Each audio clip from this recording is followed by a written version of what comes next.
Hey guys, I'm gonna show you how to fix your car or your pickup truck tire. So I found these things.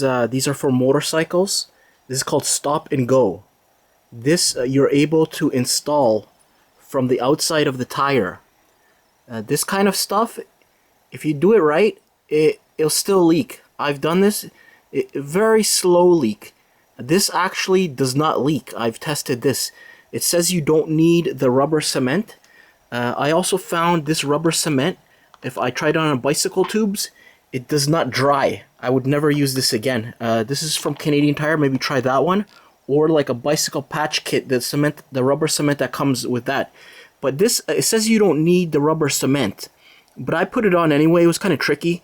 And it's a special tool that forces this thing into the tire. And so basically that mushroom there is going to be inside the tire. The air pressure will be pushing this thing and causing it to seal. So I put rubber cement. It says you don't need to, but it's never leaked again. And this was on a pickup truck. So the thing is, I didn't put it on the front of the truck because this is not a permanent repair. This is kind of like this. This is for emergencies. So that's what they basically say this is, but I would say this is more permanent than that for sure. This is kind of garbage. It costs like 30 or 50 bucks, I forget, and it has a bunch of these that's included, and you can buy different size for cars, motorcycles, trucks, whatever. So I used the one for the motorcycle on my pickup truck. It's never leaked again. The thing is, if you buy 2 new tires, make sure you always put your new tires on the back of any vehicle. That's so you don't fishtail when you got a watery road. So always the best tire goes on the back. But if your patch is on the back and then you get a new tire, you're going to have to put the one with the patch on the front. So it's kind of like up to you. But in the previous video, I was showing these valve cores. So if you have a valve, this looks like you have to take the tire off of the rim. So I would leave that to the professional. Like I go to Active Green and Ross. I don't trust anybody but those guys.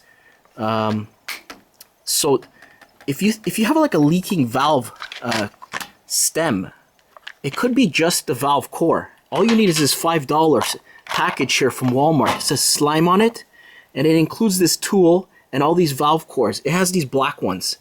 I took these, the red one and the green one out of bicycles. It's pretty much exactly the same, but the black one, the O-ring, looks a little slightly like more like an O-ring, where this is kind of like a triangular, a wedge shape. It's very similar. So the black one comes with the package. I would use the black one if it's for a car, but other than that, it's the same design. You just use this tool and you stick that into your valve stem and you just unscrew the thing. So if it's leaking, just tighten it or replace it. Or if you're trying to pump, it's very hard to pump because all the corrosion in there. Just replace the valve core.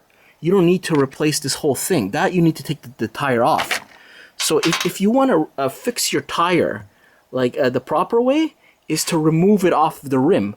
I've done that.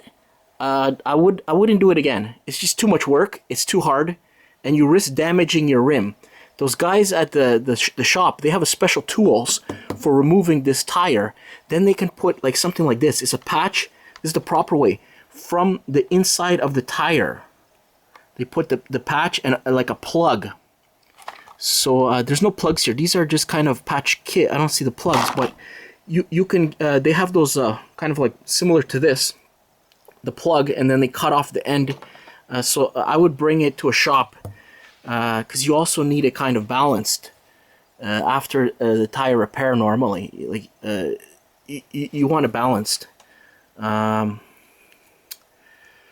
So this kind of stuff, this is for emergency, and you're supposed to get that replaced. I left mine on. I didn't bother, but it's always a very slow leak. After a month, I lose maybe a pound or 2. It's almost nothing if you do it properly.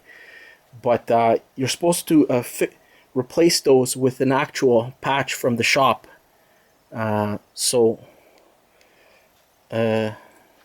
also noticed the crazy glue. You can use that on your bicycle instead of if your rubber cement is not working. Like this one, I find it did all night. It didn't dry. just stays wet. So I don't know what the point of that, or it's a bad batch or something. So you can buy the valve cores by themselves. This is from Canadian Tire, this brand. So there's more of those valves, or you can go to Walmart and get the whole set. Has air pressure gauge and the metal nuts with the rubber in there. That could help you maybe hold some air too if you have a leak. But like I said, just tighten the little valve core with the tool. Okay guys, have a nice day. Thanks for watching.